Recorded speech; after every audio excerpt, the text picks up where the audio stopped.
ঢাকা থেকে শুক্রবার বিকেল ৩টায় গোপালগঞ্জের বেদগ্রামে পথসভা শেষ করে গাড়িবহর নিয়ে টুঙ্গিপাড়ার জনসভায় যোগ দিতে যাচ্ছিলেন বিএনপির জাতীয় নির্বাহী কমিটির সহ সাংগঠনিক সম্পাদক সেলিমুজ্জামান সেলিম এবং কেন্দ্রীয় স্বেচ্ছাসেবক দলের সভাপতি SM জিলানী। ঘোনাপাড়া এলাকায় পৌঁছালে আওয়ামী লীগ ও সহযোগী সংগঠনের কিছু নেতাকর্মী তাদের গাড়ির গতিরোধ করে ভাঙচুর করে বেশ কয়েকটি গাড়ি।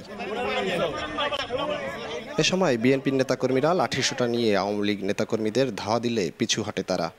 এর কিছুক্ষণ পর আওয়ামী লীগ কর্মী সমর্থকরা সংগঠিত হয়ে আবারও হামলা চালায়, পিটিয়ে ও কুপিয়ে আহত করে অন্তত ৩৫ জন বিএনপির কেন্দ্রীয় ও স্থানীয় নেতাকর্মীকে।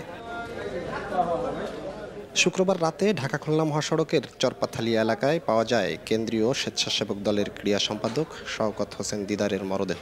এখনও অনেক নেতাকর্মী নিখোঁজ রয়েছে বলে জানান বিএনপি নেতারা। ঘোনাপাড়ায় গেলে আওয়ামী সন্ত্রাসীরা 15 নম্বর ওয়ার্ড কাউন্সিলর